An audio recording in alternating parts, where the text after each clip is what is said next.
Sejam todos bem-vindos de volta a mais um podcast 5 de maio de 2023. E pessoal, hoje eu acho que a gente tem que falar bastante da MP 1171, porque essa MP ó, pegou a gente aí de calças curtas, mas vamos lembrar que tem algumas saídas, né, e alguns planejamentos que a gente pode fazer para mitigar isso. Então eu resolvi fazer esse podcast aqui para tirar um pouco a ansiedade de alguns de vocês e falar algumas outras coisas, né? A gente tem que ter consciência, pessoal, que a gente vive em um país que não tem liberdade econômica. Ó, esse aqui é um mapa, né, de todos os países aí mais relevantes do mundo, 186 países, em que ali se define o grau de liberdade econômica do país, tá? O que é liberdade econômica? É a capacidade das pessoas daquela sociedade realizarem ações econômicas como negócios, comércio, liberdade fiscal, se essa economia tem ou não tem intervenção do governo, o grau de intervenção estatal, se você tem liberdade monetária para negociar com outros tipos de moeda, liberdade nos investimentos, financeiras, se você tem liberdade para definir as regras de trabalho que você vai seguir ou se você vai aplicar, o grau de direito da sua propriedade privada e o grau de corrupção dessa sociedade. Pessoal, avalia outros itens, esse ranking de liberdade econômica. E por que eu estou trazendo isso para vocês agora? Eu estou trazendo para deixar bem claro que um país livre é que tem acima de 80 pontos. Se você mora num país livre, você tem uma liberdade econômica. Se você tem entre 70 e 80 pontos, você é uma sociedade ali, você está numa sociedade majoritariamente livre economicamente. E abaixo disso você já não é livre. Tá? Então é importante ter esse conceito.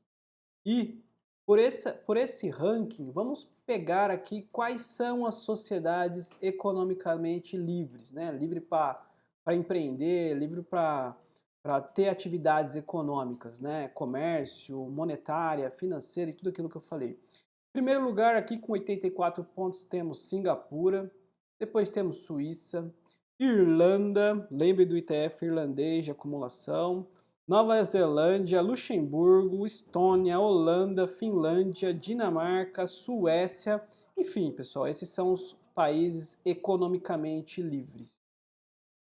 Aqui o top 25 termina aqui nos Estados Unidos, tá? E pegando os top 25 de baixo, países que menos têm liberdade econômica, temos aqui o Brasil, né? Na posição 133, num dos últimos lugares, com uma pontuação de 53 pontos, né? Estamos ali empatadinhos ali com Malawi, Camarões, Quênia, Angola, Serra Leoa, né? Moçambique, pouquinho à frente da Argentina. E de países relevantes aqui, a única que a gente está à frente aqui de liberdade econômica é da China, né? Por motivos óbvios, né, pessoal? Por motivos óbvios. Então, você tem que ter ciência que você mora num lugar que não é livre economicamente. Por que que eu falo isso, pessoal? Vamos lá. Deixa eu só falar mais alguma coisinha antes. Ó, é, isso é diferente da carga tributária, tá? Eu não estou falando aqui de carga tributária, eu estou falando de liberdade para ter suas relações. A carga tributária é outro problema, né? A gente tem a sétima maior carga tributária do mundo para pessoas físicas, demora 151 dias para você pagar os seus impostos. Sem contar aí os impostos sobre consumo, sobre o arroz, sobre energia elétrica, sobre a água, sobre IPVA, sobre onde você mora, ISS, enfim, milhares de outra coisa. Temos a segunda maior carga tributária para empresas. Então, se você tem uma empresa no Brasil, você tem a segunda maior carga tributária, você paga imposto para o município, para o estado, para o governo do estado, para o governo federal, você paga um imposto sobre a folha de pagamentos dos seus colaboradores e além, aí que sobra mais um pouquinho e ainda eles querem taxar o pouquinho que sobra, né?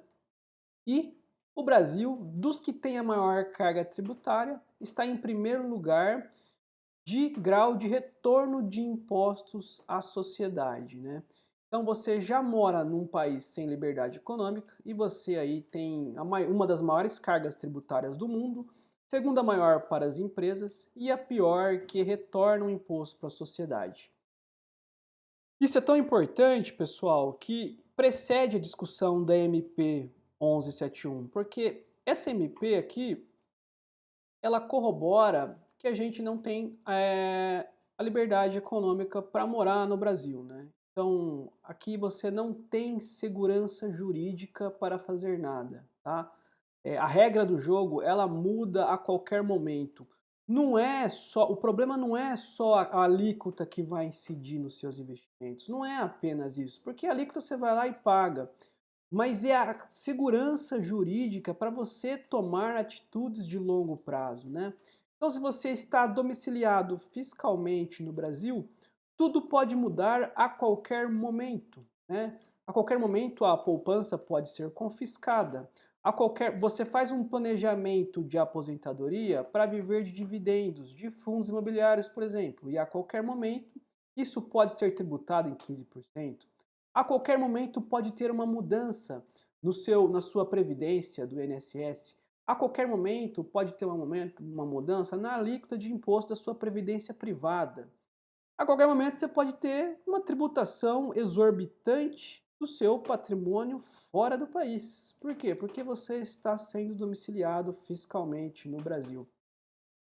Então, para sobreviver em um país sem liberdade econômica, a gente vai ver aqui o que a gente tem que fazer, tá, pessoal? Então, resumindo aqui, SMP. SMP aqui vai taxar todos os lucros e dividendos que ultrapassarem R$ 6.000 por ano, de acordo com uma tabela progressiva que varia de 0 a 22,5%, tá? Então, se você recebe aí mais de R$ 6.000 por ano em dividendos, você já cai numa alíquota de 15%, tá? E se você recebeu mais de R$ 50.000, você cai na alíquota de 22,5%. Qual que é o grande problema daqui? Existe um acordo de reciprocidade do Brasil com os Estados Unidos. E lá já se tributa na fonte. Então a grande interrogação que a MP deixou em aberta é: vai ser honrado o acordo de reciprocidade ou não? Isso ninguém sabe responder ao certo, tá? Lembrando que isso aqui ainda não foi aprovado na íntegra. Mas se não for honrado o acordo de reciprocidade, você vai recolher 30% no exterior, mais uma alíquota de até 22,5%, tornando inviável o investimento no exterior que colhe dividendos, tá? Se torna totalmente inviável. Você vai deixar mais de 50% do que você recebe na mão do Estado, seja o Estado do exterior mais o Estado do brasileiro. Então se torna inviável. Se isso não for respeitado, não sabemos se vai ou se não vai. Alguns economistas falaram que esse acordo não pode ser rompido, outros falavam que vai incidir sim mais uma alíquota. Não dá para saber ainda qual vai ser o entendimento final da Câmara aí dos deputados e senadores. Mas se isso acontecer, vamos ter que mudar demais a carteira de investimento, tá? Porque aí ela se torna totalmente inviável, investir em REIT se torna inviável, e investir em ETF de dividendos se torna inviável. Enfim, a estratégia terá que ser mudada. Antigamente tinha uma isenção de 35 mil em ganhos de capitais e pela SMP 1171 foi se unificado todos os rendimentos, tá? Inclusive o ganho de capital, ó, lucros, dividendos e ganhos em negociações de mercado secundário, incluído ganhos na venda de ações. Então, teoricamente, sabe aquele ETF irlandês de acumulação? Sabe aquela estratégia de investimento em ETF? Você vai deixando a bola de neve crescer, depois você vende abaixo de R$ 35.000 por mês, porque aí você tem a maior eficiência tributária possível e consegue se aposentar legal? Então, acabou.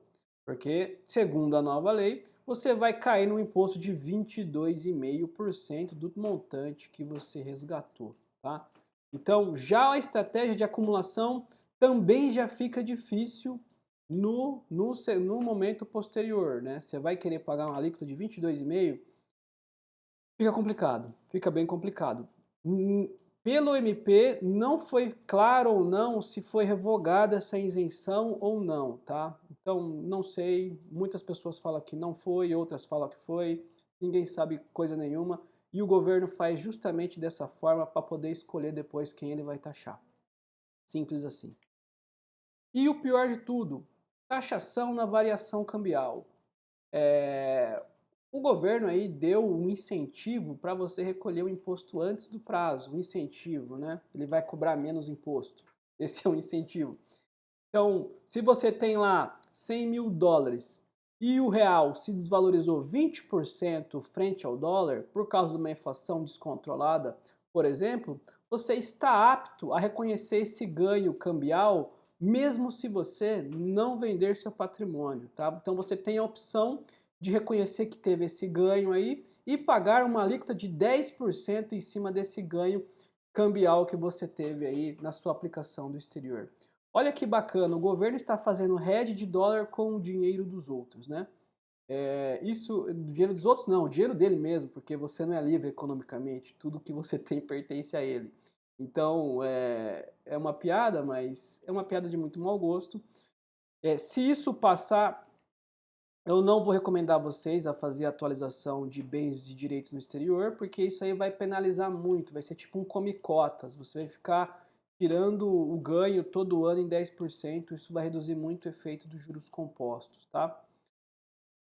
Pessoal, resumindo aqui, ninguém sabe de nada, tem que esperar a MP 1171 ser aprovada pela Câmara ou não. Se ela passar na íntegra com as piores posições, se cair mesmo a isenção de 6 mil, se tiver duplicidade de tributação, se não tiver isenção de 35 mil, se tiver que declarar a variação cambial de forma obrigatória para a PF, aí a gente vai ter que sentar e desenhar um plano novo, tá? Com os investimentos do exterior de forma a maximizar a nossa eficiência tributária, tá? E é isso que eu queria concluir com vocês, pessoal. Concluir o seguinte, que se você mora em um país que não tem liberdade econômica, você vai ter que manter uma vigilância contínua, uma vigilância perpétua. Não existe ativo que vai ser uma bala de prata, tá? Vou comprar um ETF de acumulação. De repente, não. De repente vai ser tributado em tanto, você não vai perder tudo que você acumulou ao longo da vida. Vou comprar casinhas de aluguel. De repente, não. Na segunda casa, o governo já vai falar que você vai pagar um imposto de 50%. Vou montar empresa. De repente, não. Vai achar seus lucros e dividendos. Então, não tem bala de prata. A gente tem que ter ciência que moramos num país desse patamar. Então, se você quer ter uma segurança no seu planejamento financeiro para longo prazo, procure ter um passaporte, procure ter um domicílio fiscal e um país que seja livre economicamente, tá? Caso contrário, se isso não seja possível, você vai ter que ser eternamente vigilância com sua previdência, com seus ativos, com seus ETFs, com os domicílios que você tem seus ativos, tá?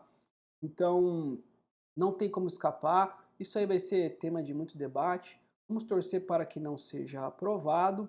E para a gente que tem aí uma reserva no exterior, se passar tudo na íntegra, vai ser bem delicado. Vamos ter que fazer algumas mudanças, tá? E para quem tem a possibilidade de ter uma cidadania, para ter um domicílio fiscal fora do país, isso daqui eu considero hoje um ativo muito importante, tá? Eu acho que é um ativo que tem que entrar em outra gaveta aqui do nosso programa. Reserva de valor, reserva de passaporte. Se você tem uma outra gaveta ali com passaporte de um país livre economicamente, você estava na frente de muitas pessoas aí, estava na frente de muitos brasileiros, tá? Então, é isso que eu queria deixar para vocês. Vamos ter paciência, vamos esperar aí o que for, que vai ser aprovado e assim que sair, a gente dá um desfecho aqui no grupo, tá bom? Valeu, pessoal!